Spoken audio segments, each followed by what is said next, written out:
কর্মী সমাজ যে বর্তমানে যে তিনটা স্টেটে যে আমাদের আন্দোলনের কথা, রেল টেকা মোটর চেকা, উড়িষ্যা, ঝাড়খণ্ড এবং ওয়েস্ট বেঙ্গল, তা পরিষ্কার কথা আগামীকাল শুরু হওয়ার কথা। কিন্তু বন্ধুগণ, বর্তমানে পুলিশ অত্যাচার, পুলিশি সন্ত্রাস, পুলিশি বেইমানি, নির্লজ্জ পুলিশের যে ব্যবহার, আমাদের বিভিন্ন নেতৃত্বকে গ্রেপ্তার এবং বিভিন্নভাবে থানায় প্রত্যেকটা গাড়ির মালিককে এবং প্রত্যেকটা কর্মীকে আটক করে যে হিসাবে থানায় আটক করছে।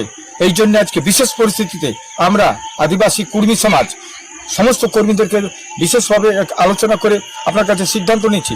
এছাড়া আপনারা জানেন ঝাড়গ্রাম নেতৃত্ব এবং এদিকে পশ্চিম মেদিনীপুর নেতৃত্ব, বাঁকুড়া নেতৃত্ব এবং সেখানে যে এরা পরিবেশ তৈরি করেছে পুলিশ, যেটা তাকে জল কামান থেকে শুরু করে যুদ্ধের পরিস্থিতি।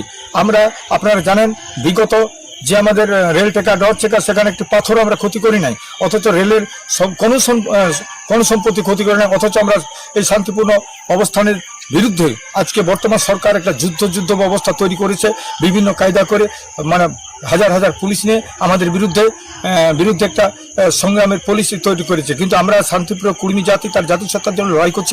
আমরা স্বতন্ত্র জাতিসত্তা আমরা কিছু জানি নাই। আমরা পরিষ্কার সরকার যে খরচ করে যে পরিস্থিতি আজকে মোকাবিলা করার চেষ্টা করছে, কিন্তু মোকাবিলা করার চেষ্টা করে নাই যে এই জাতিসত্তাটা কি করে দেওয়া যায়। এই যে কমেন্ট জাস্টিফিকেশন একটা চিঠি, সেটা কত বড় চিঠি, কত বেযুক্তি কত অযুক্তি আজও পর্যন্ত আমরা পাই না। এটা সরকার পাঠাবো বলে আর মিথ্যা মানুষের কাছে বুঝাচ্ছে যে 4টা চিঠি পাঠাচ্ছে, 5টা চিঠি পাঠাচ্ছে। মিথ্যা, একদম মিথ্যা।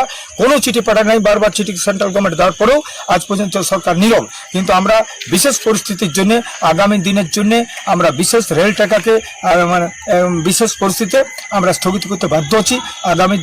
আগামী 30 সেপ্টেম্বর আমরা মানবাজারে গোবিন্দ চুনারাম মাহাতোর শহীদ দিবসে আমরা আগামী স্টেট কমিটি মিটিং করে পরবর্তী কর্মসূচি ঘোষণা করতে চাই।